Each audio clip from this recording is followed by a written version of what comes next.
Hi everyone, a warm welcome to all of you to my YouTube channel, The Glimmer of Hope। मैं सत्यम और आज फिर आपके सामने हाजिर हूं, उपस्थित हूं। आज हम लोग दो ऐसे टर्म्स की बात करेंगे जो काफ़ी इंपॉर्टेंट हैं, काफ़ी सिग्निफिकेंट हैं एंड पार्टिकुलरली इस बात से भी इंपॉर्टेंट है कि आजकल ये दो टर्म्स काफ़ी चर्चा में हैं। सो इसी दो टर्म्स को लेकर कुछ बातें हम लोग करेंगे, जानने का प्रयास करेंगे, कुछ इसके बारे में कुछ गुफ्तगू होगी। तो दो टर्म्स आपके सामने है वो, the first one is narco test and the second one is polygraph. इसी दो टर्म्स के बारे में हम लोग पढ़ेंगे, इसके बैकग्राउंड को भी हम बताएंगे और शायद आपको पता होगा कि इस दो टर्म्स को हम कहां से लाए हैं। इस दो टर्म्स की अगर बात की जाए तो पिक्चर के द्वारा रिप्रेजेंट किया गया है। This is narco test. Narco test में क्या होता है कि कुछ मेडिसिन्स होते हैं, कुछ ड्रग्स होते हैं जिसको एडमिनिस्टर किया जाता है, इंजेक्ट किया जाता है। वहीं पॉलीग्राफ जो होता है, जो फिजियोलॉजिकल रिएक्शंस होते हैं, जो फिजियोलॉजिकल रिस्पॉन्सेज होते हैं, उसके द्वारा एक ग्राफिक्स तैयार करके और एक्सपर्ट के द्वारा कुछ एक्सपीरियंस निकाला जाता है, कुछ डिफ्रेंशिएट किया जाता है और उससे पता लगाया जाता है। तो ये कोई दो तरीके हैं, दो प्रोसीजर्स हैं जिसके बारे में हम लोग आगे पढ़ेंगे। आपको बता दूं कि जब पृष्ठभूमि की बात की जाए, जब बैकग्राउंड की बात की जाए, तो आप लोग भली भांति इससे अवगत होंगे शायद कि आफ्ताब पुनेवाला और ये श्रद्धा बालकर दोनों लिव इन पार्टनर के तौर पे रह रहे होते हैं। बट ऐसा बोला जाता है कि एलिजिडली, अभी कोई प्रूफ नहीं है, तो हम लोग सिर्फ एक अपराधी के तौर पे मान सकते हैं, बट अभी दोषी ठहराया नहीं गया है। तो जो आफ्ताब अमीन पुनेवाला है, ऐसा एलिज किया जाता है कि स्ट्रैंगुलेट करते हैं श्रद्धा बालकर को और उनमें उनका डिमाइस होता है। फिर जो आफ्ताब पुनेवाला है वो श्रद्धा बालकर के बॉडी को बहुत सारे पार्ट्स में, यानी कि सेवरल पार्ट्स में चॉप करता है और उसको एक रेफ्रिजरेटर में रखता है। जो रेफ्रिजरेटर इस प्रकार से है आपके सामने। फिर क्या हुआ कि रेफ्रिजरेटर में रखने के बाद वो सारी चॉप्ड पार्ट्स को वो नियर बाय फॉरेस्ट में डिस्पोज करता है। Over a period of 3 months में वो सारे पार्ट्स को डिस्पोज करता है।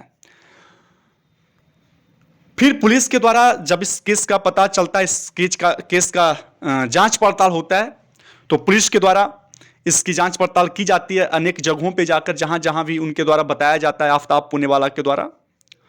जांच अभी जारी है। तो उसी दो जांच की जो प्रक्रिया चल रही है उसमें दो टर्म्स का यूज किया जा रहा है आजकल। The first one is narco test and the second one is polygraph.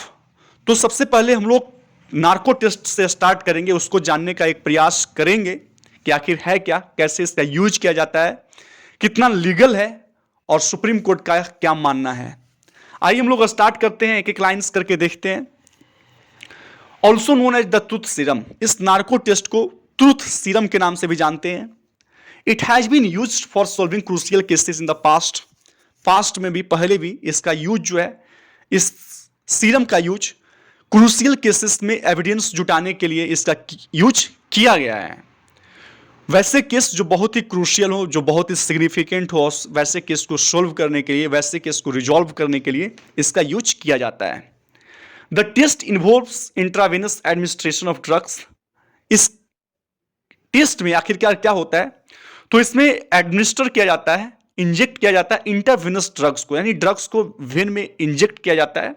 और वो ड्रग्स जो होते हैं वो कुछ इस प्रकार से होते हैं: sodium pentothal, scopolamine and sodium amytal, that causes the person undergoing to enter it into various stages of anaesthesia. और जिससे क्या होता है, वो व्यक्ति जो इसको एक्सपीरियंस कर रहे होते हैं, इस प्रोसेस से गुजर रहे होते हैं, तो जैसे ही उनको एडमिनिस्टर किया जाता है ये ड्रग्स, वो एनेस्थीसिया के अलग अलग स्टेज में पहुंच जाते हैं। एनेस्थीसिया मतलब इनसेंसिटिविटी के स्टेज में, कहा जा सकता है कि loss of sensation without loss of consciousness. तो इनसेंसिटिविटी के अलग अलग स्टेज में वो पहुंच जाते हैं जैसे ही इस ड्रग्स को उनके अंदर इंजेक्ट किया जाता है वेन्स के द्वारा। इन द हिप्नोटिक स्टेज, जब वो स्लिप इंड्यूस्ड स्टेज में आ जाता है वो व्यक्ति, the person becomes less inhibited. जो व्यक्ति होता है वो मेंटली रिस्ट्रेंड हो जाता है and is more likely to divulge information. और संभावित तौर पे वो ज़्यादा डाइवल्ज हो जाता है, कि वो डिस्क्लोज करे, वैसे प्राइवेट और सेंसिटिव जो इंफॉर्मेशन उनके पास है वो रिवील करे, which would usually not be revealed in the conscious state, जो यूजुअली प्राय क्या है कि कंसस स्टेट में वैसे इंफॉर्मेशन को रिवील नहीं किया जा सकता। The investigation agency use this test after other evidences do not provide a clear picture of the case. जो इन्वेस्टिगेशन एजेंसी है वो इस टेस्ट का यूज तब करते हैं जब उनको लगता है कि जो दूसरे इंफॉर्मेशन, जो दूसरे एविडेंस उनके पास हैं वो कहीं ना कहीं इस केस के और वो केस का clear picture, clear mind map नहीं दे पा रहा है। तभी इस केस को, इस तरह के टेस्ट को यूज किया जाता है, इस प्रोसीजर का यूज किया जाता है। अकॉर्डिंग टू द नॉर्म्स, अगर नॉर्म्स को भी देखा जाए, अगर नियम को भी देखा जाए, रूल्स और रेगुलेशंस को देखा जाए, तो the consent of the person, व्यक्ति का जो कंसेंट है, जो व्यक्ति का जो सहमति है, जो भी व्यक्ति इस प्रोसीजर से गो थ्रू होंगे तो उनका कंसेंट बहुत ही नेसेसरी है for being subjected to the narco test. जब उनको नार्को टेस्ट से एक्सपीरियंस करवाया जाएगा तो before that it's very important to have consent of that very person. उस व्यक्ति का कंसेंट लेना बहुत जरूरी होता है नॉर्म्स के अनुसार। जब सुप्रीम कोर्ट की बात अगर देखा जाए तो सुप्रीम कोर्ट ने भी रूल्ड किया कि जो नार्को एनालिसिस है, जो नार्को टेस्ट एनालिसिस है, या फिर ब्रेन मैपिंग है, पॉलीग्राफ है, ये सारी टेस्ट जो है can not be conducted on any person. किसी भी व्यक्ति पे इस सारे टेस्ट को कंडक्ट नहीं किया जा सकता है विदाउट हिज और हर कंसेंट, बिना उनके सहमति के। So the apex court had noted in response to petitions questioning the validity of such cases tests are illegal and violation of person's liberty. कहीं ना कहीं सुप्रीम कोर्ट का मानना है कि ऐसे केसेस जो होते हैं, ऐसे टेस्ट जो होते हैं, वो किसी व्यक्ति के, किसी खास व्यक्ति के जो पर्सनल लिबर्टी है उसका वायोलेशन होता है अगर उसकी कंसेंट को नहीं लिया जाए। और ये कहीं ना कहीं क्या है, इलीगल भी है, अवैधानिक भी है, ये विधान के द्वारा मान्य नहीं भी है, सही भी नहीं है। However, statements made during narco analysis tests are not admissible in the court। हालांकि कोर्ट में जो भी स्टेटमेंट बनाए जाते हैं, निकाले जाते हैं एविडेंस के तौर पे, वो एडमिसिबल नहीं होता है, स्वीकार्य नहीं होता है कोर्ट में, accept under circumstances, certain circumstances when the court thinks that the facts and nature of the case permit it. जब तक कोर्ट को ये नहीं लगे कि जो केस का जो फैक्ट है, जो तथ्य लाया गया है, जो नेचर है वो परमिट नहीं करे, तब तक जो है केस जो है वैसे स्टेटमेंट को एडमिसिबल नहीं मानता है, स्वीकार्य नहीं करता है। अकॉर्डिंग टू एक्सपर्ट्स, अगर एक्सपर्ट की माने तो ड्यूरिंग नार्को टेस्ट में होता क्या है, the person's inhibitions are lowered. Persons की जो इनहिबिशंस हैं, जो लोगों की जो कंससनेस है उसको इनहिबिट कर दिया जाता है, उसको लोअर कर दिया जाता है। कैसे? तो बाय इंटरफियरिंग विथ हिज और हर नर्वस सिस्टम, उनके नर्वस सिस्टम से छेड़छाड़ करके, इंटरफेयर करके एट द मोलिकुलर लेवल, बहुत ही सूक्ष्म तौर पे, इन सच स्लीप लाइक स्टेट। और जब व्यक्ति ऐसे स्लीप लाइक स्टेज में, अनकॉन्शियस स्टेज में पहुंच जाता है, इनसेंसिटिविटी की स्टेज में पहुंच जाता है, तो efforts are made to obtain, तब फिर जो इन्वेस्टिगेशन एजेंसी है उनके द्वारा एफर्ट किए जाते हैं ताकि ऑब्टेन किया जा सके, ताकि प्राप्त किया जा सके जो भी प्रोबेटिव ट्रूथ है, जो भी सपोर्टिव, जो भी ऐसे ट्रूथ, ऐसी सच्चाई जो प्रूव कर सके केस को, तो वैसे केस को, वैसे सपोर्टिव ट्रूथ को ऑब्टेन करने का प्रयास किया जाता है अबाउट द क्राइम को लेकर। The dose of the injected substance, जो इंजेक्टेड सब्सटेंस है उसका जो डोज होगा वो डिसाइड किया जाता है पर्सन्स की सेक्स को आधार में रखकर, एज को, हेल्थ को और उनके फिजिकल कंडीशंस को, मीन्स इन सारे आधार को ख्याल में रखा जाता है जब कभी भी उस वैसे व्यक्ति को इंजेक्ट किया जाए, वैसे ड्रग्स जो नार्को टेस्ट के लिए यूजफुल होता है, जो नार्को टेस्ट के लिए यूज किया जाता है, तो वैसे समय में उस व्यक्ति के सारे चीजों को कहीं ना कहीं ख्याल में रखकर इंजेक्ट किया जाता है, उसके डोज को डिसाइड किया जाता है। The person concerned in then interrogated by the investigating agency. फिर क्या होता है कि जो पर्सन, उस पर्सन को इंटरोगेट किया जाता है इन्वेस्टिगेटिंग एजेंसी के द्वारा, in the presence of doctors, उपस्थिति में, डॉक्टर की उपस्थिति में। द रिविलेशन मेड, जो भी उजागर किए जाते हैं, जो भी डिस्क्लोज किए जाते हैं उस स्टेज में, आर वीडियो रिकॉर्डेड, वो वीडियो रिकॉर्डेड होते हैं।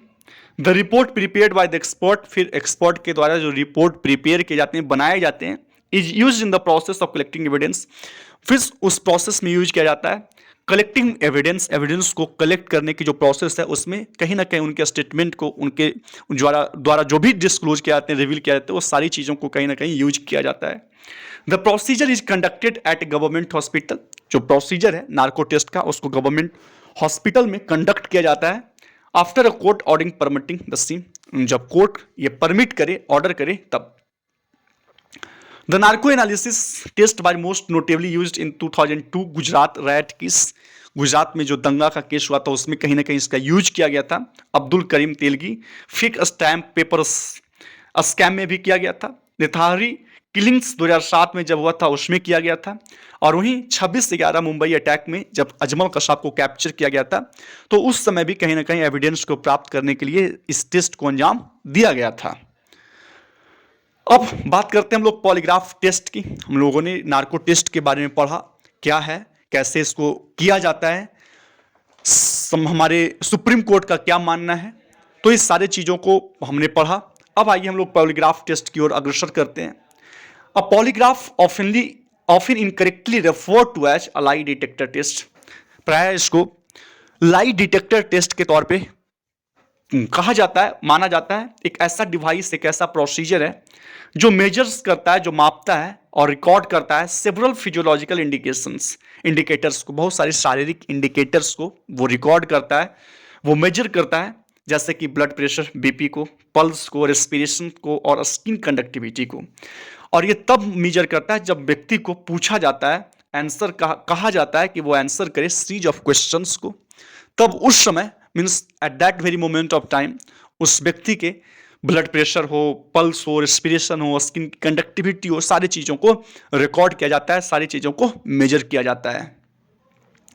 The belief underpinning the use of the polygraph, जो आधार मानकर, जो विश्वास का आधार है पॉलीग्राफ टेस्ट को यूज करने का, वो ये है कि जो डिसेप्टिव आंसर है, जो धोखे वाली आंसर होंगे, जो धोखे में रखने वाले जो गलत आंसर होंगे, वो कहीं ना कहीं प्रोड्यूस करेंगे फिजियोलॉजिकल रिस्पॉन्सेस, शारीरिक प्रतिक्रियाएं प्रोड्यूस करेंगे, जो कहीं ना कहीं डिफरेंस होंगे उनमें वैसे आंसर से जो नॉन डिसेप्टिव आंसर्स होंगे। और फिर डिफरेंशिएट किया जाएगा उस ग्राफ के द्वारा, जो भी मेजर किया जाएगा तो उस ग्राफ के द्वारा इसको क्या किया जाएगा, डिफरेंशिएट किया जाएगा। वैसे आंसर्स जो डिसेप्टिव्स होंगे तो उनके डिसेप्टिव आंसर्स के द्वारा जो फिजियोलॉजिकल रिस्पॉन्सेज होंगे, और जो नॉन डिसेप्टिव आंसर के द्वारा फिजियोलॉजिकल रिस्पॉन्सेज होंगे, तो वह उससे कुछ ना कुछ निकाला जाएगा। और कुछ इसी तरह का ये प्रोसेस है। However, there are no specific physiological reactions associated with lying. हालांकि कोई भी ऐसा फिजियोलॉजिकल रिएक्शंस नहीं है, कोई भी ऐसा शारीरिक प्रतिक्रियाएं नहीं है जो लाइंग से संबंधित हो और स्पेसिफिक हो उसके लिए। और तब क्या होता है, ये डिफिकल्ट हो जाता है आइडेंटिफाई करना वैसे फैक्टर्स को जो सेपरेट करें those are lying from those who are telling the truth. Means कौन सही बोल रहा होता है और कौन झूठ बोल रहा होता है, क्योंकि कोई भी ऐसा स्पेसिफिक फिजियोलॉजिकल रिएक्शंस नहीं है जो लाइंग से एसोसिएटेड हो। When the polygraph test starts, जब पॉलीग्राफ टेस्ट स्टार्ट होता है, द क्वेश्चनियर आस्क 3 और 4 सिंपल क्वेश्चन। जो क्वेश्चनियर यानी कि जो क्वेश्चन पूछने वाले होते हैं वो शुरुआती दौर में 3 से 4 क्वेश्चन, बहुत ही सिंपल क्वेश्चन, बहुत ही आसान क्वेश्चन उनके रखा जाता है उनके सामने, उस व्यक्ति के सामने, ताकि इस्टेब्लिश कर सके नॉर्म्स को, पर्सन के सिग्नल्स को। फॉर द पर्सन के सिग्नल्स के लिए उसको इस्टेब्लिश किया जाए नॉर्म्स को। फिर real questions being tested by the polygraph are asked. फिर जो रियल क्वेश्चंस होते हैं, जो इंपेरेटिव, जो सिग्निफिकेंट क्वेश्चन होते हैं वो आस्क किए जाते हैं। Throughout the questioning all the person signals are recorded on the moving paper. जब तक क्वेश्चंस पूछे जाते हैं तब तक सारे उस व्यक्ति के जो भी फिजियोलॉजिकल रिएक्शंस होते हैं, जो भी मूविंग पेपर्स पे रिकॉर्ड किए जाते हैं, मेजर किए जाते हैं सारे सिग्नल्स को। कुछ इस प्रकार से व्यक्ति बैठा हुआ होता है, उनके सारे पार्ट्स में, आर्म्स में, चेस्ट में, है ना, उंगली में, यहाँ तक कि लेग्स में, लेग्स के मूवमेंट को भी देखा जाता है और सारी चीज़ों का सिग्नल्स रिकॉर्ड किया जाता है। यहाँ पे डिफ्रेंशिएट किया जाता है कि आखिर जो नॉन डिसेप्टिव और डिसेप्टिव आंसर्स हैं तो उसको, उस आंसर को देते समय क्या क्या डिफ्रेंशिएशंस दिखाई पड़ा, क्या क्या डिफरेंसेस नजर आए उनके फिजियोलॉजिकल जो शारीरिक रिस्पॉन्सेज हैं, शारीरिक जो मूवमेंट है उसमें जो अंतर आता है, कहीं ना कहीं उससे कंक्लूजन निकाला जाता है। So this is all about the two terms. The first one was narco test and the second polygraph test. इस दोनों के बारे में हम लोगों ने पढ़ा and I tried my best to explain these two terms. So this is all about. And once again, I would like to request you all that please like and subscribe this channel if you are new to this one. Please share this video as far as it possible. फिर हम लोग कल मिलते हैं, तब तक के लिए धन्यवाद. Have a nice day, take care you all. Thank you and bye bye.